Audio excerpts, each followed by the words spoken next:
ದೇವರಿಗೂ ಕೊಡಿ ಭಾರತ ರತ್ನ ವಿಶೇಷ ಅಭಿಯಾನ ಇದು ಟಿವಿ5ನ ಕಳಕಳಿ ಕೂಡ ದೇವರಿಗೂ ಕೊಡಿ ಎನ್ನುವಂತಹ ಭಾರತ ರತ್ನದ ವಿಶೇಷ ಅಭಿಯಾನ ಅಡ್ವಾಣಿಗೆ ಭಾರತ ರತ್ನ ಕೊಟ್ಟಿದ್ದಕ್ಕೆ ಇಡೀ ಕರುನಾಡು ಸಂತಸವನ್ನ ವ್ಯಕ್ತಪಡಿಸ್ತಾ ಇದೆ. ಆದರೆ ಇಡೀ ಕರುನಾಡು ಕೇಳ್ತಾ ಇದೆ ಸಿದ್ಧಗಂಗಾ ಶ್ರೀಗಳಿಗೂ ಭಾರತ ರತ್ನವನ್ನ ನೀಡಿ. ಇದು ಟಿವಿ5 ಕನ್ನಡ ಅಭಿಯಾನ ದೇವರಿಗೂ ಕೊಡಿ ಭಾರತ ರತ್ನ. ಶಿವಕುಮಾರ ಸ್ವಾಮೀಜಿಗಳಿಗೂ ಮರಣೋತ್ತರ ಭಾರತ ರತ್ನವನ್ನ ನೀಡಿ. ನಡೆದಾಡುವ ದೇವರಿಗೆ ಭಾರತ ರತ್ನ ಪ್ರಶಸ್ತಿ ಕೊಡೋದು ಯಾವಾಗ? ಲೋಕಕ್ಕೆ ಬೆಳಕಾದ ತ್ರಿವಿಧ ದಾಸೋಹಿಗೆ ಭಾರತ ರತ್ನವನ್ನ ನೀಡಿ ಗೌರವಿಸಿ. ಸಮಾಜಕ್ಕೆ ಅನ್ನ ಅಕ್ಷರ ಜ್ಞಾನವನ್ನ ನೀಡಿದ ನಡೆದಾಡುವ ದೇವರು ಇವರು. ಕಾಯಕವೇ ಕೈಲಾಸ ನಿತ್ಯ ದಾಸೋಹದಲ್ಲಿ ತಮ್ಮನ್ನ ತಾವು ತೊಡಗಿಸಿಕೊಂಡಿದ್ದ ಶ್ರೀಗಳು. ಎಲ್ಲ ಧರ್ಮದ ಏಳ್ಗೆಗೂ ಶ್ರಮಿಸಿರುವ ಶಿವಕುಮಾರ ಸ್ವಾಮೀಜಿಗಳಿಗೆ ಬಡ ಮಕ್ಕಳಿಗಾಗಿನೇ ಶಿಕ್ಷಣ ಸಂಸ್ಥೆಯನ್ನ ತೆರೆದು ಸಿದ್ಧಗಂಗಾ ಮಠದ ಮೂಲಕ ಸೇವೆಗೈದವರಿಗೆ ಸಮಾಜಕ್ಕೆ ತುಮಕೂರು ಸಿದ್ಧಗಂಗಾ ಮಠದ ಶ್ರೀಗಳ ಅಪಾರ ಸೇವೆ ಇದೆ. ಹಾಗಾಗಿ ಟಿವಿ5 ಕನ್ನಡ ಅಭಿಯಾನವನ್ನು ನಡೆಸ್ತಾ ಇದೆ. ಕರ್ನಾಟಕದ ಜನತೆ ಕೂಡ ಇದಕ್ಕೆ ಕೈ ಜೋಡಿಸ್ತಾ ಇದ್ದಾರೆ. ಕರ್ನಾಟಕದ ಜನತೆ ಕೂಡ ಇದಕ್ಕೆ ಒಳ್ಳೆ ರೆಸ್ಪಾನ್ಸ್ ಅನ್ನ ಕೊಡ್ತಾ ಇದ್ದಾರೆ. ಶಿವಕುಮಾರ ಸ್ವಾಮೀಜಿಗಳಿಗೆ ಮರಣೋತ್ತರ ಭಾರತ ರತ್ನವನ್ನ ನೀಡಿ ಗೌರವಿಸಿ ಅಂತ ಟಿವಿ5 ಕನ್ನಡ ಅಭಿಯಾನವನ್ನ ನಡೆಸ್ತಾ ಇದ್ರೆ ಕರ್ನಾಟಕದಾದ್ಯಂತ ಕೂಡ ಒಳ್ಳೆ ಪ್ರತಿಕ್ರಿಯೆ ಸಿಗ್ತಾ ಇದೆ. ನೀವು ಕೂಡ ಕೈ ಜೋಡಿಸ್ಬೋದು ಅಂತ ನಿನ್ನೆ ಕೂಡ 5 ಗಂಟೆಗೆ ನೇರ ಪ್ರಸಾರ ಕಾರ್ಯಕ್ರಮ ಮಾಡಿದ್ವಿ. ಅನೇಕರು ಕಾಲ್ ಮಾಡಿ ಅವರು ಕೂಡ ಅದನ್ನೇ ಮಾತನಾಡ್ತಾ ಇದ್ರು.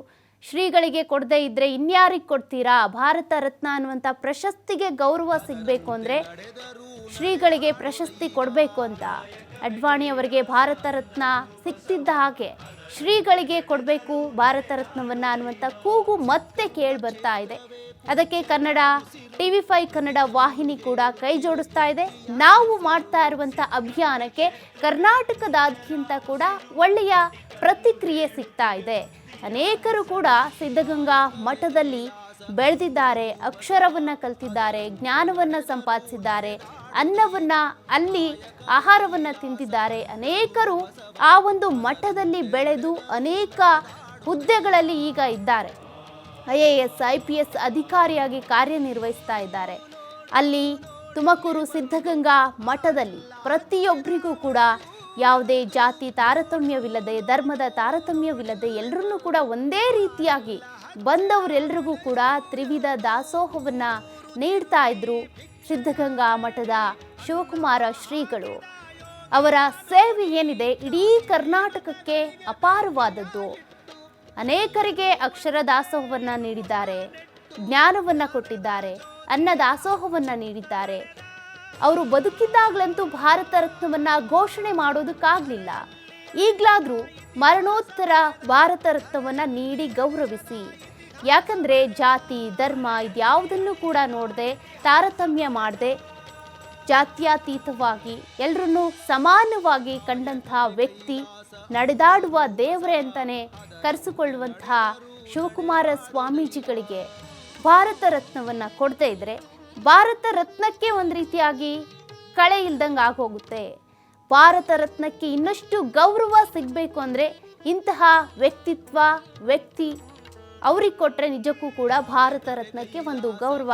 ಹಾಗಾಗಿನೇ ಕರ್ನಾಟಕದಾದ್ಯಂತ ಕೂಡ ಅನೇಕರು ಪಕ್ಷಾತೀತವಾಗಿ ಕೂಡ ಕೂಗು ಬರ್ತಾ ಇದೆ. ಅದೇ ರೀತಿಯಾಗಿ ಅವರ ಮಠದಲ್ಲೇ ಕಲ್ತಂಥ ಎಷ್ಟೋ ಜನರು ಏನಿದ್ದಾರೆ ಅವರ ಆಶಯ ಕೂಡ ಅದೇನೆ. ನಾವು ಕೂಡ ಈ ಮಠದಲ್ಲಿ ಅಕ್ಷರ ಕಲ್ತಿದ್ದೇವೆ, ಅನ್ನದಾಸೋಹದಲ್ಲಿದ್ದೇವೆ, ಅದೇ ರೀತಿಯಾಗಿ ಜ್ಞಾನವನ್ನು ಸಂಪಾದಿಸಿದ್ದೇವೆ, ಇಲ್ಲಿ ಕಲ್ತಿದ್ದಕ್ಕೆ ನಾವು ದೊಡ್ಡ ದೊಡ್ಡ ಹುದ್ದೆಗಳಲ್ಲಿದ್ದೇವೆ.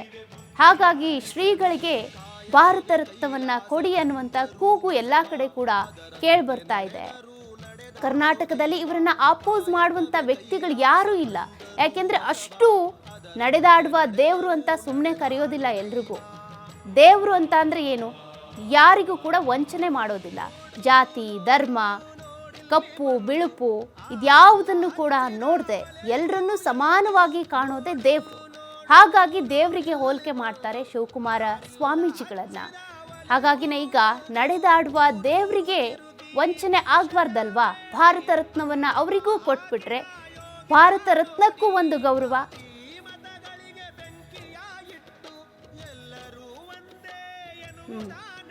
ಅದೇ ರೀತಿಯಾಗಿ ಅವರಿಗೆ ಭಾರತ ರತ್ನವನ್ನು ಕೊಟ್ಟರೆ ಸ್ವಾಮೀಜಿಗಳಿಗೂ ಗೌರವ, ಭಾರತ ರತ್ನಕ್ಕೂ ಗೌರವ ಆಗುತ್ತೆ. ಹಾಗಾಗಿ ಈಗ ಎಲ್ಲೆಡೆ ಅದೇ ಕೂಗು ಕೇಳಿ ಬರ್ತಾ ಇದೆ, ಭಾರತ ರತ್ನವನ್ನ ಶಿವಕುಮಾರ ಸ್ವಾಮೀಜಿಗಳಿಗೂ ಕೊಡಿ ಅಂತ. TV5 ಕನ್ನಡದ ಅಭಿಯಾನದ ಆಶಯ ಕೂಡ ಅದೇನೆ. ಶಿವಕುಮಾರ ಸ್ವಾಮೀಜಿಗಳಿಗೆ ಭಾರತ ರತ್ನವನ್ನ ಕೊಟ್ರೆ ಗೌರವ ಹೆಚ್ಚಾಗುತ್ತೆ ಅಂತ.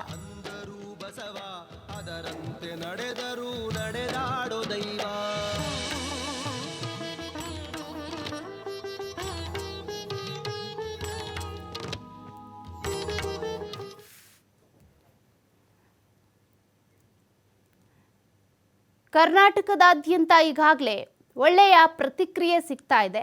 ಅದರ ಮಧ್ಯೆನೇ ನಮ್ಮ ಪ್ರತಿನಿಧಿಗಳು ಕೂಡ ಬೇರೆ ಬೇರೆ ಜಿಲ್ಲೆಗಳಿಗೆ ಹೋಗಿ ಅಲ್ಲಿರುವಂತಹ ಜನರ ಪ್ರತಿಕ್ರಿಯೆ ಹೇಗಿದೆ, ಶಿವಕುಮಾರ ಸ್ವಾಮೀಜಿಗಳಿಗೆ ಈಗ ಭಾರತ ರತ್ನವನ್ನು ಕೊಡಬೇಕು ಅನ್ನುವಂಥ ಕೂಗು ಕೇಳಿ ಬರ್ತಾ ಇದೆಯಲ್ಲ, ಹಾಗಾಗಿ ಬೆಳಗಾವಿಯಿಂದ ನಮ್ಮ ಪ್ರತಿನಿಧಿ ಶ್ರೀಧರ್ ಲೈವಲ್ಲಿ ಜಾಯ್ನ್ ಆಗಿದ್ದಾರೆ. ಅದೇ ರೀತಿಯಾಗಿ ಮಂಗಳೂರಿಂದ ಆದಿತ್ಯ ಜಾಯ್ನ್ ಆಗಿದ್ದಾರೆ, ಬೆಂಗಳೂರಿಂದ LN ಸ್ವಾಮಿ ಅವರು ಲೈವಲ್ಲಿ ಜಾಯ್ನ್ ಆಗಿದ್ದಾರೆ. ನಿಮ್ಮೆಲ್ರಿಗೂ ಕೂಡ ಈ ಒಂದು ಭಾರತ ರತ್ನ ಕೊಡಿ ಅನ್ನುವಂಥ ಅಭಿಯಾನ ಏನಿದೆ, ಒಂದು ರೀತಿಯಾಗಿ ಒಳ್ಳೆ ಪ್ರತಿಕ್ರಿಯೆ ಸಿಗ್ತಾ ಇದೆ. ಅನೇಕರು ಕೂಡ ಈ ಒಂದು ಅಭಿಯಾನಕ್ಕೆ ಪಾಲ್ಗೊಳ್ತಾ ಇದ್ದಾರೆ. ಎಲ್ಲೆಲ್ಲಿ ಏನೇನು ಹೇಳ್ತಿದ್ದಾರೆ, ಮೊದಲನೇದಾಗಿ ಬೆಳಗಾವಿಯಲ್ಲಿ ನೋಡೋದಾದರೆ ಶ್ರೀಧರ್, ಯಾವ ರೀತಿ ಪ್ರತಿಕ್ರಿಯೆ ಸಿಗ್ತಾ ಇದೆ, ಜನರು ಏನು ಹೇಳ್ತಿದ್ದಾರೆ, ನಮ್ಮ TV5 ಕನ್ನಡ ಅಭಿಯಾನದ ಪರಿಣಾಮ ಯಾವ ರೀತಿಯಾಗಿ ಹೋಗ್ತಾ ಇದೆ ಬೆಳಗಾವಿಯಾದ್ಯಂತ? ಸೌಖ್ಯ ಖಂಡಿತವಾಗಿಯೂ ಈ ನಡೆದಾಡುವ ದೇವರಾದ ಶಿವಕುಮಾರ ಶ್ರೀಗಳಿಗೆ ಮರಣೋತ್ತರ ಭಾರತ ರತ್ನ ಕೊಡಬೇಕು ಅನ್ನೋಂಥ ಒಂದು ಕೂಗು ನಾಡಿನಾದ್ಯಂತಲ್ಲ ದೇಶಾದ್ಯಂತ ಕೇಳಿ ಬರ್ತಾ ಇದೆ. ಗಡಿ ಜಿಲ್ಲೆ ಬೆಳಗಾವಿಯಲ್ಲಿ ಕೂಡ ಶಿವಕುಮಾರ ಶ್ರೀಗಳ ಒಂದು ಅನುಯಾಯಿಗಳಿದ್ದಾರೆ, ಅವರನ್ನು ಆರಾಧ್ಯ ದೈವ ಅಂತ ಮಾಡುವಂಥದ್ದು. ಅವ್ರನ್ನ ಮಾತಾಡ್ತೀನಿ. ಸರ್, ಈಗಾಗಲೇ ಲಾಲ್ ಕೃಷ್ಣ ಅಡ್ವಾಣಿ ಅವರಿಗೆ ಭಾರತ ರತ್ನ ಕೊಟ್ಟಿದ್ದಾರೆ, ಅದನ್ನು ಎಲ್ಲರೂ ಕೂಡ ಸ್ವಾಗತ ಮಾಡ್ತಾ ಇದ್ದಾರೆ, ಇಡೀ ಭಾರತ ದೇಶ ಕೂಡ ಸ್ವಾಗತ ಮಾಡ್ತಾ ಇದೆ. ಅದೇ ರೀತಿ ನಡೆದಾಡುವಂಥ ದೇವರು ಏನು ಶಿವಕುಮಾರ ಶ್ರೀಗಳು ಕೂಡ ಒಂದು ಭಾರತ ರತ್ನ ಕೊಡಬೇಕು, ಮರಣೋತ್ತರ ಭಾರತ ರತ್ನ ಕೊಡಬೇಕು ಅಂತೇಳಿ ತಾವೇನು ಹೇಳ್ತೀರಿ ಇದಕ್ಕೆ? ಖಂಡಿತ ಈಗ ಸಲ ಭಾರತ ಸರ್ಕಾರದಿಂದ ಮಾಡಲ್ಪಡುವಂಥ ಒಂದು ಭಾರತ ರತ್ನವನ್ನು ಲಾಲ್ ಕೃಷ್ಣ ಅಡ್ವಾಣಿ ಸರಿಗೆ ಕೊಟ್ಟಿದ್ದು ನಮಗೂ ತುಂಬ ಹೆಮ್ಮೆ ಆಗಿದೆ. ಅದಕ್ಕೆ ಅವರು ಅತ್ಯಂತ ಅರ್ಹರಾದ ವ್ಯಕ್ತಿ. ಯಾಕಂದ್ರೆ ಅವರು ಕಳಂಕರಹಿತ ರಾಜಕಾರಣಿ, ಹಿರಿಯ ಮುತ್ಸದ್ದಿ. ಅವ್ರು ಕೊಟ್ಟದ್ದು ನಮಗೆ ಭಾಳ ಸಂತೋಷ ಆಗಿದೆ. ಅದೇ ರೀತಿ ನಮ್ಮ ಕರ್ನಾಟಕದಂಥ ಈ ತುಮಕೂರು ಸಿದ್ಧಗಂಗಾ ಶ್ರೀಗಳಿಗೆ ಮರಣೋತ್ತರ ಕೊಡಬೇಕಂತ ಕೊಟ್ಟರಂತೂ ನಮಗೂ ಭಾಳ ಇನ್ನೂ ಖುಷಿ ಆಗ್ತದೆ. ಯಾಕಂತಂದ್ರೆ ಈ ಸಾವಿರಾರು ಬಡ ಮಕ್ಕಳಿಗೆ ವಿದ್ಯಾದಾನದ ಜೊತೆ ಅನ್ನದಾನದ ಜೊತೆಗೆ ವಿದ್ಯಾದಾನವನ್ನು ಕೊಟ್ಟಿದ್ದಾರೆ. ನಡೆದಾಡುವ ದೇವರಂತನ ಪ್ರಖ್ಯಾತಿ ಹೊಂದಿದಂಥ ನಮ್ಮ ತುಮಕೂರು ಸಿದ್ಧಗಂಗಾ ಶ್ರೀಗಳಿಗೆ ಮರಣೋತ್ತರ ಭಾರತ ರತ್ನ ಕೊಟ್ಟಂತೂ ನಮಗೆ ಇನ್ನೂ ಬಹಳಷ್ಟು ಖುಷಿ ಆಗ್ತದೆ. ಇದೇನು ಅಭಿಯಾನವನ್ನು TV5 ಏನು ಕಾರ್ಯಕ್ರಮವನ್ನು ಹಂಚ್ಕೊಂಡೈತಲ್ಲ, ಇದಕ್ಕೆ ನಾವು ಕೃತಜ್ಞತೆಯನ್ನು ಹೇಳಬೇಕು. ಯಾಕಂದ್ರೆ ನಡೆದಾಡುವ ದೇವರಂದೇ ಪ್ರಖ್ಯಾತಿ ಆದಂಥ ತುಮಕೂರು ಸಿದ್ಧಗಂಗಾ ಶ್ರೀಗಳಿಗೆ ಮರಣೋತ್ತರವಾಗಿ ಈ ಭಾರತ ರತ್ನ ಕೊಟ್ಟಂತ ಭಾಳ ಖುಷಿ ಆಗ್ತದೆ ನಮಗೆ. ಸೌಖ್ಯ ಏನೇನಾದ್ರು ಅವ್ರು ಮಾತಾಡ್ಸ ಈ TV5 ಒಂದು ಅಭಿಯಾನ ಮಾಡ್ತಾಯಿದೆ ಸರ್. ಶ್ರೀಗಳಿಗೆ ಒಂದು ನಡೆದಾಡುವ ದೇವರು ಶ್ರೀಗಳಿಗೆ ಒಂದು ಭಾರತ ರತ್ನ ಕೊಡಬೇಕು, ಮರಣೋತ್ತರ ಭಾರತ ರತ್ನ ಅಂತ ತಾವೇನು ಹೇಳ್ತಾರೆ? ನಾವು ಹೇಳೋದಂದ್ರೆ ಸಿದ್ಧಗಂಗಾ ಶ್ರೀಗಳು ಸಾವಿರಾರು ಲಕ್ಷಾಂತರ ಬಡವರ ಮಕ್ಕಳಿಗೆ ಅನ್ನದಾನ ವಿದ್ಯಾ ಕೊಟ್ಟ ದೊಡ್ಡ ಭಗವಂತ, ನಡೆದಾಡೋ ದೇವರು ಅನ್ನೋಕ್ಕಿಂತ ಹೆಚ್ಚಿನ ಪರಮಾತ್ಮ ಇದ್ದಂಥ ಒಂದು ವ್ಯಕ್ತಿ. ಅದಕ್ಕಾಗಿ ಅವ್ರ ಮರಣೋತ್ತರವಾಗಿ ಅವ್ರಿಗೆ ಭಾರತ ರತ್ನ ಪ್ರಶಸ್ತಿ ಅವ್ರಿಗೆ ಕೊಡಬೇಕು. ಕೇಂದ್ರ ಸರ್ಕಾರ ಆಗಲಿ ರಾಜ್ಯ ಸರ್ಕಾರ ಆಗಲಿ ಅಗದಿ ಕೊಡಬೇಕು. ಆದರೆ ಎಲ್ಲ ಕುಡಿಕಾಸ ಅವ್ರಿಗೆ ಅಗದಿ ಶೀಘ್ರವಾಗಿ ಕೊಡಬೇಕು ಅಂತೇಳಿ ಅವರಲ್ಲಿ ವಿನಂತಿ ಮಾಡ್ಕೋತೀನಿ. ತಾವೇನು ಹೇಳ್ತೀವಿ TV5 ಅಭಿಯಾನದ ಬಗ್ಗೆ? ಮೊದಲನಾಗಿ TV5 ಚಾನಲ್ಗೆ ಅಭಿನಂದನೆ ಸಲ್ಲಿಸ್ತೀನಿ. ಯಾಕಂದರೆ ಸಿದ್ಧಗಂಗಾ ಶ್ರೀ ನಡೆದಾಡುವ ದೇವರಂತೆ ಪ್ರಖ್ಯಾತಿ ಪಡೆದವರು, ಅವರ ಪ್ರಶಸ್ತಿ ಸಲುವಾಗಿ ಅಭಿನಯಿಸೋದು ಒಳ್ಳೆಯ ಕೆಲಸ. ಸಿದ್ಧಗಂಗಾ ಶ್ರೀಗಳಿಗೆ ಮರಣೋತ್ತರ ಭಾರತ ರತ್ನ ಪ್ರಶಸ್ತಿಯನ್ನು ಕೊಡಬೇಕು. ಯಾಕಂದರೆ ಆ ಪ್ರಶಸ್ತಿಗೆ ಮೆರುಗು ಹೆಚ್ಚಾಗುತ್ತೆ ಅವರು ಕೊಡೋದ್ರಿಂದ. ಹಾಗಾಗಿ ಲಾಲ್ ಕೃಷ್ಣ ಅಡ್ವಾಣಿ ಸಾಹೇಬ್ರು ಸರ್ ಕೊಟ್ಟಿದ್ದು ಒಳ್ಳೆಯ ಕಾರ್ಯ. ಹಾಗಾಗಿ ಶ್ರೀಗಳಿಗೂ ಕೊಡಬೇಕಂತ ನಮ್ಮ ಆಗ್ರಹ ಆಗಿತ್ತು. ತಾವೇನು ಹೇಳ್ತಾರೆ? ಜೀವಿತಾವಧಿದಾಗ ಕೊಡಬೇಕಂತಿತ್ತು ಭಾರತ ರತ್ನ, ಅವಾಗ ಕೊಡಲಿಲ್ಲ. ಈಗ ಮರಣೋತ್ತರ ಆದರೂ ಕೊಡಬೇಕನ್ನುವಂಥ ಒಂದು ಅಭಿಯಾನ. ಮರಣೋತ್ತರ ಕೊಟ್ಟರೆ ಭಾಳ MK ಬಳಿ ಇದರಿಂದ ನಾವೆಲ್ಲ ಕೃತಜ್ಞತೆಗಳನ್ನು ಕೇಂದ್ರ ಸರ್ಕಾರಕ್ಕೆ ನಾವು ತಿಳಿಸುತ್ತೇವೆ. ಅದರ ಪ್ರಕಾರ ಅವರಿಗೆ ಭಾರತ ರತ್ನವನ್ನು ಮರಣೋತ್ತರವಾದರೂ ಕೊಡಬೇಕಂತೇಳಿ ನಮ್ಮೆಲ್ಲರ ಒತ್ತಾಯ. ಶ್ರೀಗಳಿಗೆ ಯಾಕಂದರೆ ಶ್ರೀಗಳ ಅಸಂಖ್ಯಾತ ಒಂದು ಏನು ಭಕ್ತರಿದ್ದಾರೆ, ಜೊತೆಗೆ ಸಾಕಷ್ಟು ಜನ ಬಡ ಮತ್ತು ಮಧ್ಯಮ ವರ್ಗದವರ ಒಂದು ಶಿಕ್ಷಣ ಅಕ್ಷರ ದಾಸು ಮಾಡಿದಂತಾರೆ, ಅವ್ರಿಗೆ ಕೊಡಬೇಕಲ್ಲ. ಎಲ್ಲರೂ ಒಟ್ಟು ಇಡೀ ಜಗತ್ತನ್ನ ಅವ್ರಿಗೆ ಹೇಳ್ತದೆ ಕೊಡಂತೇಳಿ ಕೊಟ್ಟರೆ ಭಾಳ ಒಳ್ಳೆಯದಂತೆ ನಾವೆಲ್ಲರೂ ನಮ್ಮ MK ಬಳಿ ಪ್ರಕಾರ ನಾವು ತಿಳಿಸ್ತೀವಿ. ಸೌಖ್ಯ ಇದು ಏನಂದರೆ ಗಡಿ ಜಿಲ್ಲೆ ಬೆಳಗಾವಿಯಲ್ಲಿರ್ತಕ್ಕಂಥ ಜನರು ನಡೆದಾಡುವ ದೇವರಂದರೆ ಅದು ಶಿವಕುಮಾರ್ ಶ್ರೀಗಳು, ಅದರಲ್ಲಿ ಎರಡು ಮಾತಿಲ್ಲ. ಅವರಿಗೆ ಜೀವಿತಾವಧಿ ಇದ್ದಂಥ ಸಂದರ್ಭದಲ್ಲಿ ಅವರಿಗೆ ಭಾರತ ರತ್ನ ಕೊಡಬೇಕಾಗಿತ್ತು, ಅದು ಅವರಿಗೆ ಭಾರತ ರತ್ನ ಸಿಗಲಿಲ್ಲ. ಆದರೆ ಈಗ ಮರಣೋತ್ತರವಾದರೂ ಕೂಡ ಅವರಿಗೆ ಭಾರತ ರತ್ನ ಕೊಡಬೇಕು ಅನ್ನೋಂಥ ಒಂದು ಆಗ್ರಹವನ್ನು ಮಾಡ್ತಾ ಇದ್ದಾರೆ. ಲಾಲ್ ಕೃಷ್ಣ ಅಡ್ವಾಣಿಯವರು ಕೊಟ್ಟಿರ್ತಕ್ಕಂಥ ಭಾರತ ರತ್ನ ಅದು ಕೂಡ ಯೋಗ್ಯವಾಗಿದೆ, ಅದನ್ನು ಕೂಡ ನಾವೆಲ್ಲರೂ ಕೂಡ ಸ್ವಾಗತ ಮಾಡ್ತೀವಿ. ಅದರೊಂದಿಗೆ ಈಗ ಶಿವಕುಮಾರ್ ಶ್ರೀಗಳಿಗೂ ಕೂಡ ಒಂದು ಭಾರತ ರತ್ನ ಕೊಡಬೇಕು ಮತ್ತು TV5 ನಡೆಸಿರ್ತಕ್ಕಂಥ ಈ ಒಂದು ಅಭಿಯಾನ ಏನಿದೆ, ಇದು ಉತ್ತಮವಾದಂಥ ಅಭಿಯಾನ ಇದೆ. ಈ ಅಭಿಯಾನಕ್ಕೆ ಕೇಂದ್ರ ಸರ್ಕಾರ ಸ್ಪಂದಿಸಬೇಕು ಅನ್ನೋಂಥ ನಿಟ್ಟಿನಲ್ಲಿ ಗಡಿ ಜಿಲ್ಲೆ ಬೆಳಗಾವಿ ಜನರು ಕೂಡ ಒಂದು ಒತ್ತಾಯ ಮಾಡ್ತಾ ಇದ್ದಾರೆ. ಸೌಖ್ಯ. ಓಕೆ ಶ್ರೀಧರ್, ಹಾಗೆ ಹೋಲ್ಡಲ್ಲಿರಿ. ಬೆಂಗಳೂರಿಂದ LN ಸ್ವಾಮಿ ಲೈವ್ ಅಲ್ಲಿ ಜಾಯ್ನ್ ಆಗ್ತಾ ಇದ್ದಾರೆ. LN ಸ್ವಾಮಿ, ಬೆಂಗಳೂರಿನಲ್ಲಿ ಯಾವ ರೀತಿ ಪ್ರತಿಕ್ರಿಯೆ ವ್ಯಕ್ತವಾಗ್ತಾ ಇದೆ TV5 ಕನ್ನಡದ ಈ ಅಭಿಯಾನಕ್ಕೆ?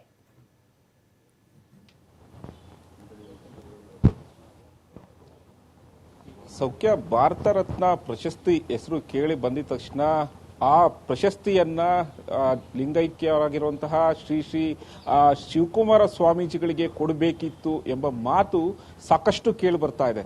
ಹಲವು ವರ್ಷಗಳಿಂದ ಶಿವಕುಮಾರ ಸ್ವಾಮೀಜಿಗಳಿಗೆ ಅಂದ್ರೆ ತ್ರಿವಿಧ ದಾಸೋಹಿ ಶಿವಕುಮಾರ ಸ್ವಾಮೀಜಿಗಳಿಗೆ ಈ ಭಾರತ ರತ್ನ ಪ್ರಶಸ್ತಿ ಕೊಡಬೇಕು ಅನ್ನೋದು ರಾಜ್ಯಾದ್ಯಂತ ಕೂಗು ಆಗಿದೆ ಹಾಗೂ ಆಗ್ರಹ ಕೂಡ ಕೇಳಿ ಬರ್ತಾ ಇದೆ. ಈಗಾಗಲೇ ಒಂದು ಕಡೆ ಭಾರತ ರತ್ನ ಹೆಸರು ಬಂದ ತಕ್ಷಣ ಡಾಕ್ಟರ್ ಶಿವಕುಮಾರ ಸ್ವಾಮೀಜಿಯವರ ಹೆಸರು ಪದೇ ಪದೇ ಕೇಳಿ ಬರ್ತಾ ಇದೆ. ಹಾಗಾಗಿ ಈ ಬಾರಿ ಆದರೂ ಸಿಗುತ್ತೆ ಎಂಬ ಕಾತುರದಿಂದ ಕಾಯುತ್ತಿದ್ದಂತಹ ಕರ್ನಾಟಕದ ಅವರ ಒಂದು ಲಕ್ಷಾಂತರ ಒಂದು ಶಿಷ್ಯರುದ್ದಕ್ಕೆ ಒಂದಿಷ್ಟು ಬೇಸರ ಕೂಡ ಆಗಿದೆ. ಇನ್ನಾದ್ರೂ ಕೇಂದ್ರ ಸರ್ಕಾರ ಮನಸ್ಸು ಮಾಡಬೇಕು ಅನ್ನೋದು ಕೂಡ ಈಗ ಅವರ ಒಂದು ಎಲ್ಲರೂ ಕೂಡ ಒಂದು ಒಕ್ಕೋರಿನ ಒಂದು ಅಭಿಪ್ರಾಯವನ್ನು ವ್ಯಕ್ತಪಡಿಸ್ತಾ ಇದ್ದಾರೆ. ಭಾರತ ರತ್ನ ಪ್ರಶಸ್ತಿಯನ್ನ ತ್ರಿವಿಧ ದಾಸೋಹಿ ಹಾಗೂ ನಡೆದಾಡುವ ದೇವರು ಎಂದು ಪ್ರಖ್ಯಾತರಾಗಿದ್ದಂತಹ ಡಾಕ್ಟರ್ ಶಿವಕುಮಾರ ಸ್ವಾಮೀಜಿಗಳಿಗೆ ಕೊಡಬೇಕು ಅನ್ನೋದು ಕೂಡ ಎಲ್ಲರೂ ಆಗ್ರಹ. ನಾನಿವತ್ತು ಬೆಂಗಳೂರಿನ ಮಹಾಲಕ್ಷ್ಮಿ ಲೇಔಟ್ನಲ್ಲಿ ಇದ್ದೀನಿ. ಇಲ್ಲಿ ನಮ್ಮ ಜೊತೆ ಸಾಕಷ್ಟು ಜನ ಇದ್ದಾರೆ. ಇವರು ಕೂಡ ಹೇಳ್ತಾ ಇದ್ದಾರೆ ಡಾಕ್ಟರ್ ಶಿವಕುಮಾರ ಸ್ವಾಮೀಜಿಗಳಿಗೆ ಭಾರತ ರತ್ನ ಕೊಡಬೇಕಿತ್ತು ಅಂತ. ಅವರ ಅಭಿಪ್ರಾಯ ಏನಿದೆ, ಅವರ ಒಂದು ಶಿವಕುಮಾರ ಸ್ವಾಮೀಜಿಯವರ ಬಗ್ಗೆ ಇರುವಂತಹ ಒಂದು ಅಭಿಪ್ರಾಯಗಳು ಹಾಗೂ ಆ ಭಾರತ ರತ್ನ ಯಾಕೆ ಕೊಡಬೇಕಿತ್ತು ಅನ್ನೋದು ಕೂಡ ಅವ್ರನ್ನ ಕೇಳೋಣ. ಸರ್ ನಮಸ್ತೆ. ನಮಸ್ತೆ. ಭಾರತ ರತ್ನ ಪ್ರಶಸ್ತಿ ಘೋಷಣೆ ಆದಾಗೆಲ್ಲ ನಮಗೆ ನೆನಪರೋದು ತ್ರಿವಿಧ ದಾಸೋಹಿ ಹಾಗೂ ನಡೆದಾಡುವ ದೇವರು ಡಾಕ್ಟರ್ ಶಿವಕುಮಾರ ಸ್ವಾಮೀಜಿಗಳು. ಈ ಬಾರಿ ಕೂಡ ಅವರಿಗೆ ಭಾರತ ರತ್ನ ಕೊಟ್ಟಿಲ್ಲ. ಸರ್ ನಿಮ್ಮ ಅಭಿಪ್ರಾಯ? ಸರ್, ಶಿವಕುಮಾರ ಸ್ವಾಮೀಜಿಗಳು ಅಂತ ಹೇಳಿದ್ರೆ ನಡೆದಾಡುವ ದೇವರು ಅಂತೇಳಿ ಇಡೀ ರಾಜ್ಯನೇ ಅಲ್ಲ ಇಡೀ ದೇಶನೇ ಕಂಡಿರುವಂಥ ಒಬ್ಬ ಸಂತ. ಅವರು ಲಿಂಗೈಕ್ಯರಾದಮೇಲೆ ಇಡೀ ರಾಜ್ಯದಲ್ಲಿ ಒಂದು ಕೂಗು ಪ್ರಾರಂಭ ಆಯಿತು. ಅವರಿಗೆ ಭಾರತ ರತ್ನವನ್ನು ಕೊಡಬೇಕು, ನಮ್ಮ ಕೇಂದ್ರ ಸರ್ಕಾರವನ್ನು ಆಗ್ರಹವನ್ನು ಆ ಮಠದಿಂದ ಕೇಳಿದ್ದು ಯಾವತ್ತೂ ಅಲ್ಲ, ಆದರೆ ಭಕ್ತರಿಂದ ಕೇಳಿದಂಥದ್ದು ನಿಜ. ಪ್ರಸ್ತುತ ಈ ಸಂದರ್ಭದಲ್ಲಿ LK ಅಡ್ವಾಣಿ ಅವರಿಗೆ ಭಾರತ ರತ್ನವನ್ನು ಘೋಷಣೆ ಮಾಡಿರುವಂಥದ್ದು ನಾವೆಲ್ಲರೂ ಕೂಡ ಸ್ವಾಗತವನ್ನು ಮಾಡ್ತೇವೆ. ಆದರೆ ಒಂದು ಸರ್ಕಾರ ಮಾಡಬೇಕಾಗಿರುವಂಥ ಕಾರ್ಯಕ್ರಮಗಳನ್ನು ಅವರು ಒಂದು ಮಠದಿಂದ ತ್ರಿವಿಧ ದಾಸೋಹಿಗಳು ಅಂದರೆ ಅನ್ನ, ವಿದ್ಯೆ, ವಸತಿಯನ್ನು ಕೊಡೋದ್ರ ಮುಖಾಂತರ ಇಡೀ ಮನುಕುಲಕ್ಕೆ, ಈ ಸಮಾಜಕ್ಕೆ ಅವರ ಕೊಡುಗೆ ಅಗಾಧವಾದಂಥ ಸೇವೆಯನ್ನು ಮಾಡಿರುವಂಥದ್ದು. ಆ ದಿಸೆಯಲ್ಲಿ ಇಡೀ ವಿಶ್ವದಲ್ಲೇ ಅಲ್ಲಿಂದ ಬಂದಂಥ ವಿದ್ಯಾರ್ಥಿಗಳು ಇವತ್ತು ವಿಶ್ವದಲ್ಲೇ ಒಂದು ಉನ್ನತ ಮಟ್ಟದಲ್ಲಿದ್ದಾರೆ ಅಂತ ಹೇಳಲಿಕ್ಕೆ ನಮಗೆ ಖುಷಿ ಆಗ್ತದೆ. ಮಠದಲ್ಲಿ ಅವರು ಇರುವಂಥ ಸಂದರ್ಭದಲ್ಲಿ ಯಾವತ್ತೂ ಕೂಡ ಸರ್ಕಾರದ ಸೇವೆಗಳನ್ನು ನಿರೀಕ್ಷೆ ಮಾಡ್ದಿರ, ಸರ್ಕಾರದ ಪ್ರಶಸ್ತಿಗಳನ್ನು ಕೂಡ ನಿರಾಕರಣೆ ಮಾಡ್ತಾ, ಸರ್ಕಾರದಿಂದ ಯಾವುದೇ ಮೆಡಿಕಲ್ ಕಾಲೇಜ್ ಕೊಡ್ತೀವಿ ಅಂದ್ರೂ ಕೂಡ ನಿರಾಕರಣೆ ಮಾಡೋದ್ರ ಮುಖಾಂತರ ಒಂದು ಮಠವನ್ನು ಕಟ್ಟಿ ಅದರಲ್ಲಿ ಎಲ್ಲ ಜಾತಿ ಜನಾಂಗ ಅಂದರೆ ಅವರಲ್ಲಿ ಯಾವುದೇ ಮಠದಲ್ಲಿ ಜಾತಿ ಇರಲಿಲ್ಲ, ಧರ್ಮ ಇರಲಿಲ್ಲ, ಮೇಲು ಕೀಳು ಇರಲಿಲ್ಲ, ಅವರು ಗಂಡಸು ಹೆಂಗಸು ಅನ್ನೋ ತಾರತಮ್ಯ ಇರಲಿಲ್ಲ. ಈ ರೀತಿಯ ಒಂದು ಮನೋಭಾವಿಕೆನಲ್ಲಿ ಅವರ ಮಠವನ್ನು ಕಟ್ಟೋದ್ರ ಮುಖಾಂತರ, ಸಮಾಜವನ್ನು ಕಟ್ಟೋದ್ರ ಮುಖಾಂತರ ಸಮಾಜಕ್ಕೆ ಅವರನ್ನು ತೊಡಗಿಸ್ಕೊಂಡು ಸೇವೆಯನ್ನು ಮಾಡಿರುವಂಥ ಯಾರಾದರೂ ಸಾಧುಗಳಲ್ಲಿ ಆ ರೀತಿಯ ಸೇವೆ ಮಾಡಿರೋ ಪಟ್ಟಿ ಮಾಡಲಿಕ್ಕೆ ಹೋದರೆ ಅದು ಮೊದಲನೇದು ಶಿವಕುಮಾರ ಸ್ವಾಮೀಜಿಗಳ ಹೆಸರು ಬರ್ತದೆ. ಇವತ್ತು ಲಿಂಗೈಕ್ಯರಾದಂಥ ಶಿವಕುಮಾರ ಸ್ವಾಮೀಜಿಗಳು, ತ್ರಿವಿಧ ದಾಸೋಹಿಗಳು, ಅವ್ರ ಬಗ್ಗೆ ಇಡೀ ರಾಜ್ಯದಲ್ಲೆಲ್ಲ ಇಡೀ ದೇಶದಲ್ಲೆಲ್ಲೂ ಕೂಡ ನೆಗೆಟಿವ್ ಥಾಟ್ಸ್ ಮಾತಾಡುವಂಥದ್ದು ಎಲ್ಲೂ ಕೂಡ ಇಲ್ಲ, ಕೇಳಲಿಕ್ಕೂ ಕೂಡ ಸಾಧ್ಯ ಇಲ್ಲ. ಯಾಕೆ ಅಂತ ಹೇಳಿದ್ರೆ ಅವರ ಸೇವೆ ಆ ರೀತಿ ಇದೆ. ಅವ್ರ ಸೇವೆನೇ ಅವರನ್ನು ಇವತ್ತು ಆ ರತ್ನ ಕೊಡಬೇಕು ಅನ್ನುವಂಥ ಆಗ್ರಹವನ್ನು ಮಾಡಿದೆ. ಭಾರತ ರತ್ನ ಅನ್ನುವಂಥದ್ದು ಈ ದೇಶಕ್ಕೆ ಒಂದು ಗಿರಿಮೆ, ಅದೊಂದು ಆ ರತ್ನ ಅಂತೇಳಿ ನಾವೆಲ್ಲರೂ ಕೂಡ ಪೂಜನೀಯವಾಗಿ ನಾವು ಅದನ್ನು ನೋಡ್ತೇವೆ. ಇವತ್ತು ಆ ಪ್ರಶಸ್ತಿಗೆ ಒಂದು ಗೌರವ ಬರಬೇಕು ಅಂತ ಹೇಳಿದ್ರೆ ಈ ರೀತಿಯ ರತ್ನ ಅಂದರೆ ಶಿವಕುಮಾರ ಸ್ವಾಮೀಜಿಗಳ ರೀತಿಯ ರತ್ನಗಳಿಗೆ ಆ ರತ್ನವನ್ನು ಕೊಟ್ಟರೆ ಅದಕ್ಕೆ ಭೂಷಣ ಆಗ್ತದೆ. ಶಿವಕುಮಾರ ಸ್ವಾಮೀಜಿಗಳ ಹೆಸರಿಗೆ ಅಥವಾ ಮಠಕ್ಕೆ ಇದರ ಅವಶ್ಯಕತೆ ಇದೆಯೋ ಇಲ್ಲೋ ಗೊತ್ತಿಲ್ಲ, ಆದರೆ ಭಕ್ತವೃಂದಕ್ಕೆ ಜಾತ್ಯತೀತವಾದ ಸಮಾಜ ಅಂತ ನಾವೇನು ಹೇಳ್ತೀವಿ, ಇಡೀ ಮನುಕುಲದ ಸಮಾಜ ಶಿವಕುಮಾರ ಸ್ವಾಮೀಜಿಯವರಿಗೆ ಭಾರತ ರತ್ನ ಕೊಡುವಂಥದ್ದು ಅತಿ ಸೂಕ್ತ ಅಂತ ಹೇಳಿ ನಾವೆಲ್ಲರೂ ಕೂಡ ಆಗ್ರಹವನ್ನು ಮಾಡ್ತೀವಿ. ನಾನು ಇಷ್ಟೇ ಹೇಳಿ ಬಯಸೋದು, ಇವಾಗ ಇವತ್ತಿನ ಪೇಪರ್ ನೋಡಿದಾಗ LK ಆದ್ವಾನಿ ಅವರಿಗೆ ಭಾರತ ರತ್ನ ಪ್ರಶಸ್ತಿ ನಮ್ಮ ಪ್ರಧಾನಮಂತ್ರಿಗಳು ಪ್ರಕಟ ಮಾಡಿದ್ದಾರೆ.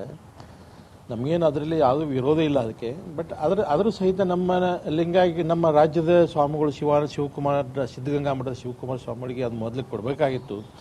ಇದಕ್ಕಿಂತ ಜಾಸ್ತಿ ಇದ್ರೂ ಸಹಿತ ಅವರಿಗೆ ಹೋಗಬೇಕಾಗಿತ್ತು, ಇನ್ನೂ ಕೊಟ್ಟಿಲ್ಲ. ಸಾಕಷ್ಟು ಲಕ್ಷಾಂತರ ಜನರಿಗೆ ಅನ್ನದಾನ ಮಾಡಿದ್ದಾರೆ, ಲಕ್ಷಾಂತರ ವಿದ್ಯಾದಾನ ಮಾಡಿದ್ದಾರೆ.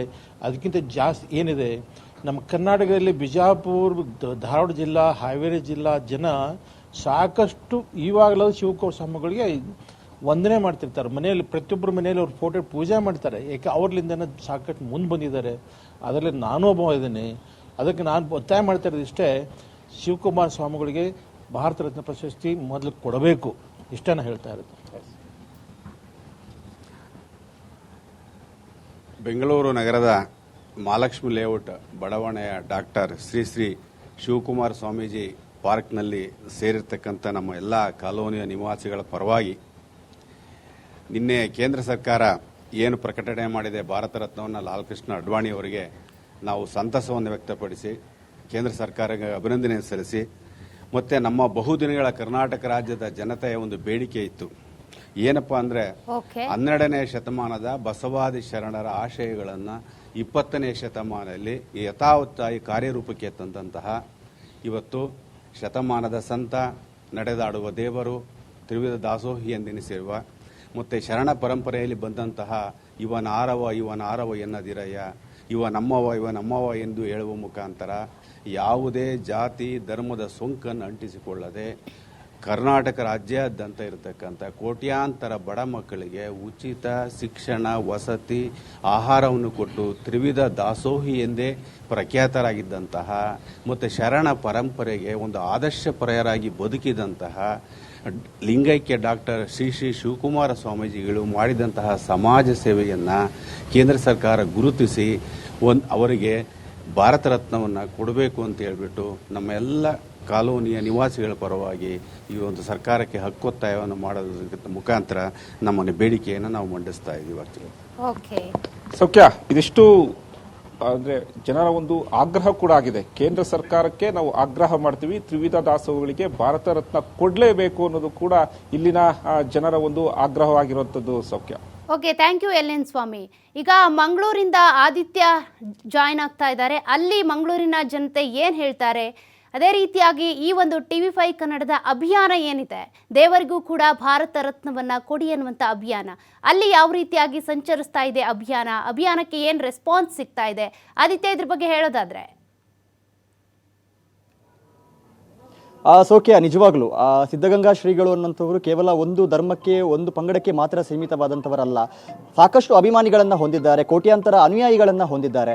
ಮಂಗಳೂರು ಭಾಗದಲ್ಲೂ ಕೂಡ ಸಾಕಷ್ಟು ಅವರ ಭಕ್ತರಿದ್ದಾರೆ. ಅವರು ಲಿಂಗೈಕ್ಯರಾದಂಥ ಸಂದರ್ಭದಲ್ಲಿ ಅನೇಕ ಜನರು ಸಂತಾಪವನ್ನು ಸೂಚಿಸಿದರು. ಯಾಕಂದರೆ ಅವರು ಮಾಡಿದಂತಹ ದಾಸೋಹ ಸೇವೆ ಅನ್ನುವಂಥದ್ದು ಎಲ್ರಿಗೂ ಕೂಡ ಪ್ರೇರಣೀಯವಾಗಿರುವಂಥದ್ದು. ಹಾಗಾಗಿ ಈಗ LK ಅಡ್ವಾಣಿಯವರಿಗೆ ಭಾರತ ರತ್ನ ಘೋಷಣೆಯಾಗಿರುವಂತಹ ಬೆನ್ನಲ್ಲೇ ಶಿವಕುಮಾರ ಸ್ವಾಮೀಜಿಯವರಿಗೂ ಕೂಡ ಮರಣೋತ್ತರ ಭಾರತ ರತ್ನವನ್ನು ನೀಡಬೇಕು ಅನ್ನುವಂಥ ಒಂದು ಮಹಾ ಅಭಿಯಾನ ಏನು TV5 ಮಾಡ್ತಾ ಇದೆ, ಇದಕ್ಕೆ ವ್ಯಾಪಕವಾದ ಒಂದು ಬೆಂಬಲ ವ್ಯಕ್ತವಾಗ್ತಾ ಇದೆ, ಪ್ರಶಂಸೆಗಳು ವ್ಯಕ್ತವಾಗ್ತಾ ಇದೆ. ಇನ್ನು ಮಂಗಳೂರು ಭಾಗದಲ್ಲೂ ಕೂಡ ಜನರು ಉತ್ತಮವಾಗಿ ಪ್ರತಿಕ್ರಿಯೆಯನ್ನು ನೀಡ್ತಾ ಇದ್ದಾರೆ. ಹಾಗೂ ಈ ಒಂದು ಕೆಲಸವನ್ನು ಸರ್ಕಾರ ಆದಷ್ಟು ಬೇಗ ಮಾಡಬೇಕು ಅನ್ನುವಂಥ ಒಂದು ಮನವಿಯನ್ನು ಕೂಡ ಮಾಡ್ತಾ ಇದ್ದಾರೆ. ಸದ್ಯ ನಾನು ಮಂಗಳೂರಿನ ಹೃದಯ ಭಾಗದಲ್ಲಿರುವಂತಹ ಕದ್ರಿ ಶ್ರೀ ಮಂಜುನಾಥ ದೇವಸ್ಥಾನದಲ್ಲಿದ್ದೇನೆ. ಇಲ್ಲೂ ಕೂಡ ಸಾಕಷ್ಟು ಭಕ್ತರು ಬಂದಿದ್ದಾರೆ. ಅವ್ರ ಹತ್ರ ಈ ಒಂದು ಅಭಿಯಾನದ ಬಗ್ಗೆ ಹಾಗೂ ಶ್ರೀಗಳಿಗೆ ಭಾರತ ರತ್ನವನ್ನು ನೀಡುವ ಕುರಿತಾಗಿ ನಾನು ಮಾತನಾಡಿಸ್ತಾ ಹೋಗ್ತೀನಿ.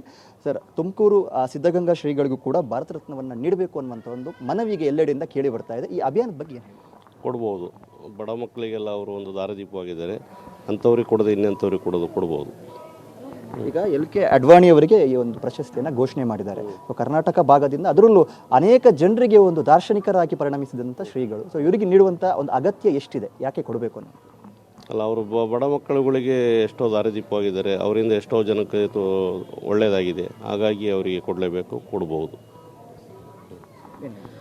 ಸರ್, ಈಗಾಗಲೇ ನೋಡೋ ಥರ ನಾವು ನೋಡ್ತಾ ಇದ್ರೆ ಶ್ರೀಗಳು ತುಂಬ ಒಂದು ಲಕ್ಷಾಂತರ ಮಕ್ಕಳಿಗೆ ಅನ್ನ, ಆಶ್ರಯ ಮತ್ತು ಶಿಕ್ಷಣವನ್ನು ನೀಡಿ ಬೆಳೆಸಿದ್ದಾರೆ. ಅಂತಹ ಮಹಾನ್ ವ್ಯಕ್ತಿಗೆ ಕರ್ನಾಟಕದಲ್ಲಿ ನಡೆದಾಡುವ ದೇವರು ಅಂತಲೇ ಕರೀತಾರೆ. ಇಂತಹ ವ್ಯಕ್ತಿಗೆ ಕೊಡಬೇಕು ಅನ್ನೋದು ನಮ್ಮೆಲ್ಲರ ಆಶಯ ಸರ್. ಮಹಾನ್ ವ್ಯಕ್ತಿಯವರು, ಗುರುಗಳು, ದೇವರ ಸ್ವರೂಪ ಅವರು. ಅಂತಹ ಮಹಾನ್ ವ್ಯಕ್ತಿಗೆ ಈ ಒಂದು ಭಾರತ ರತ್ನವನ್ನು ಘೋಷಣೆ ಮಾಡೋದ್ರಿಂದ ಸರ್ಕಾರದಿಂದ ಅವರಿಂದ ಶಿಕ್ಷಣವನ್ನು ಕಲ್ತಿರುವಂತಹ ಎಲ್ಲ ಮಕ್ಕಳಿಗೂ ತುಂಬ ಸಂತೋಷ ಆಗುತ್ತೆ. ಒಂದು ಕರ್ನಾಟಕದ ಒಂದು ಹೆಮ್ಮೆಯ ವಿಚಾರ ಅಂತ ಹೇಳ್ಬೋದು. ಇದನ್ನು ಕೊಡ್ಬೋದು ಅವರಿಗೆ ಸರ್. ಅವರು ಅವರ ಜೀವನದಲ್ಲೂ ಕೂಡ ಬದುಕಿದಂಥ ಸಂದರ್ಭದಲ್ಲೂ ಕೂಡ ಯಾವುದೇ ಭೇದ ಭಾವವನ್ನು ಮಾಡಲಿಲ್ಲ, ಯಾವುದೇ ಒಂದು ಧರ್ಮ ಒಂದು ಪಂಗಡಕ್ಕೆ ಸೀಮಿತವಾಗಿರಲಿಲ್ಲ. ಯಾವುದೇ ರೀತಿಯ ತಾರತಮ್ಯ ಇಲ್ಲ. ಎಲ್ಲ ವರ್ಗದ ಮಕ್ಕಳಿಗೂ ಕೂಡ ಅವರ ಒಂದು ಮಠದಲ್ಲಿ ಶಿಕ್ಷಣವನ್ನು ಪಡೆಯಲಿಕ್ಕೆ ಸಹಾಯ ಮಾಡಿದ್ದಾರೆ. ಅಂತಹ ಮಹಾನ್ ವ್ಯಕ್ತಿಗೆ ಈ ಒಂದು ಭಾರತ ರತ್ನ ಘೋಷಣೆ ಮಾಡುವಂಥದ್ದು ಏನು ಒಂದು ಖುಷಿಯಾದಂತಹ ವಿಷಯ ಅಂತ ಹೇಳ್ಬೋದು ಸರ್. ಇಲ್ಲಿಂದ ಕರ್ನಾಟಕದಿಂದ ಅವರನ್ನ ಸೂಚಿಸ್ತಾ ಇರೋದೇ ಒಂದು ದೊಡ್ಡ ನಮಗೆ ಸಂತೋಷದ ಸುದ್ದಿ ಅಂತ ಹೇಳ್ಬೋದು. ಈ ಒಂದು ವಿಚಾರಕ್ಕೆ ಸಂಬಂಧಪಟ್ಟ ಹಾಗೆ ಕರ್ನಾಟಕ ಜನರು ಒಕ್ಕರಳಲ್ಲಿ ಒಂದು ಒಗ್ಗಟ್ಟಿನಿಂದ ಸರ್ಕಾರಕ್ಕೊಂದು ಮನವಿಯನ್ನು ಸಲ್ಲಿಸಬೇಕು. ಆ ಜನರಿಗೆ ಏನು ಸಂದೇಶವನ್ನು ಕೊಡು? ಎಲ್ಲರೂ ಸಹಕರಿಸಬೇಕು. ಇಂತಹ ಒಂದು ಒಳ್ಳೆಯ ಒಂದು ಕೆಲಸಕ್ಕೆ ಬೆಂಬಲವನ್ನು ನೀಡಿದರೆ ಆ ಮಠಕ್ಕೊಂದು ಒಳ್ಳೆಯ ಒಂದು ಏನು ಹೇಳ್ಬೋದು ಹೆಸರುವಾಸಿ ಆಗುತ್ತೆ ಮಠನೂ ಕೂಡ. ಇನ್ನೂ ಸಾಕಷ್ಟು ಮಕ್ಕಳಿಗೆ ಅವರಿಗೂ ಒಂದು ಖುಷಿ ಆಗುತ್ತೆ. ಶಿಕ್ಷಣವನ್ನು ನೀಡಲಿಕ್ಕೆ ಇನ್ನೂ ಅವರು ಮುಂದೆ ಬರ್ತಾರೆ. ಇನ್ನು ಅನಾಥ ಮಕ್ಕಳು ಇದ್ದಾರೆ, ಬಡ ಮಕ್ಕಳು ಇದ್ದಾರೆ, ಎಲ್ಲರೂ ಸಹ ಒಗ್ಗಟ್ಟಿನಿಂದ ಶಿಕ್ಷಣ ಕೊಡೋದಕ್ಕೆ ಮುಂದಾಗ್ತಾರೆ ಅಂತ ನಾನು ಹೇಳ್ತೀನಿ ಸರ್. ಈ ಒಂದು ವಿಷಯವನ್ನು ಹೇಳಲಿಕ್ಕೆ ಇಷ್ಟಪಡ್ತೀನಿ. ಬಹಳ ಖುಷಿ ಇದೆ. ಕರ್ನಾಟಕದಿಂದ ಅವ್ರನ್ನ ಈಗ ಭಾರತ ರತ್ನಕ್ಕೆ ಏನು ಘೋಷಣೆ ಮಾಡಬೇಕು ಅಂತ ನಾವೆಲ್ಲ ಈಗ ಒಗ್ಗಟ್ಟಿನಿಂದ ನಿರ್ಧಾರ ತಗೊಂಡ್ರೆ ಅದೊಂದು ಬಹಳ ಒಂದು ಸಂತೋಷದ ವಿಷಯ ಅಂತಲೇ ಹೇಳ್ಬೋದು ಸರ್ ನನ್ನ ಪ್ರಕಾರ. ಅದೇ ನಮ್ಮಂಥ ಸ್ಟೂಡೆಂಟ್ಸ್ಗೆ ತುಂಬ ಇಂಪ್ರೂವ್ ಅಂದರೆ ಎಜುಕೇಷನ್ ಇದ್ದು ಅನ್ನದಾಸೋಹ ಬಡವರಿಗೆಲ್ಲ ತುಂಬ ಹೆಲ್ಪ್ ಮಾಡ್ತಿದ್ದಾರೆ. ಸೊ ಅದರ ಪ್ರಕಾರ ನಮಗೂ ಖುಷಿ ಆಗುತ್ತೆ. ಅವರಿಗೆ ಭಾರತ ರತ್ನ ಕೊಟ್ಟರೆ ನಮಗೂ ತುಂಬ ಖುಷಿ ಆಗುತ್ತೆ. ಮತ್ತು ನೆಕ್ಸ್ಟ್ ಎಜುಕೇಷನ್ ಸಿಸ್ಟಮಲ್ಲಿ ಅವರ ಬಗ್ಗೆ ಚಾಪ್ಟರ್ಸ್ ಎಲ್ಲ ಬಂದರೆ ನಮಗಿನ್ನೂ ಖುಷಿ ಆಗುತ್ತೆ. ಮತ್ತು ಎಲ್ಲರಿಗೂ ಅಂದರೆ ಅವರಿಗೆ ಇನ್ಸ್ಪಿರೇಷನ್ ಆಗುತ್ತೆ. ಮುಂದೆ ಬರೋ ಯೂತ್ಸ್ಗೆಲ್ಲ ಇನ್ಸ್ಪಿರೇಷನ್ ಆಗುತ್ತೆ. ನಮ್ಗೆ ತುಂಬ ಖುಷಿ ಆಗುತ್ತೆ. Thank you. ಎಸ್, ಇದು ಜನರ ಒಂದು ಅಭಿಪ್ರಾಯ. ಸೌಖ್ಯ ಈ ಒಂದು ಪ್ರಶಸ್ತಿ ಅನ್ನೋದು ಕೇವಲ ಪ್ರಶಸ್ತಿ ಮಾತ್ರ ಅಲ್ಲ, ಒಂದು ಮುಂದಿನ ಜನರೇಷನ್, ಮುಂದಿನ ಪೀಳಿಗೆಗೆ ಒಂದು ನಾವು ಸಂದೇಶವನ್ನು ಕೊಟ್ಟ ರೀತಿಯಲ್ಲಾಗುತ್ತೆ. ಆ ಶ್ರೀಗಳು ಬದುಕಿದಂಥ ರೀತಿ ಅದು ಮುಂದಿನ ಒಂದು ಪೀಳಿಗೆಗೆ ಮಾರ್ಗದರ್ಶನ ಕೂಡ ಆಗುತ್ತೆ ಅನ್ನುವಂಥ ಒಂದು ಅಭಿಪ್ರಾಯ ಇಲ್ಲಿ ಕೇಳಿ ಬರ್ತಾ ಇದೆ. ಸೌಖ್ಯ. Okay, thank you Aditya. ಇದೇ ರೀತಿಯಾಗಿ ಬೆಂಗಳೂರಿಂದ LN ಸ್ವಾಮಿ, ಮತ್ತು ಬೆಳಗಾವಿಯಿಂದ ಈ ಕಡೆ ಶ್ರೀಧರ್, ಮತ್ತು ಮಂಗಳೂರಿಂದ ಆದಿತ್ಯ, 3 ಜನರು ಕೂಡ ಈ ಒಂದು ಅಭಿಯಾನವನ್ನು ನಡೆಸ್ತಾ ಇದ್ದಾರೆ. ಧನ್ಯವಾದಗಳು 3 ಜನರಿಗೂ ಕೂಡ. ಈ ಒಂದು ಭಾರತ ರತ್ನವನ್ನು ದೇವರಿಗೂ ಕೊಡಿ ಎನ್ನುವಂಥ TV5 ಕನ್ನಡದ ಅಭಿಯಾನ ಕರ್ನಾಟಕದಾದ್ಯಂತ ಇದೇ ರೀತಿ ಮುಂದುವರಿತಾ ಇರುತ್ತೆ. ಅಭಿಯಾನಕ್ಕೆ ಕರ್ನಾಟಕದ ಜನತೆ ಕೂಡ ಕೈ ಜೋಡಿಸ್ತಾ ಇದ್ದಾರೆ.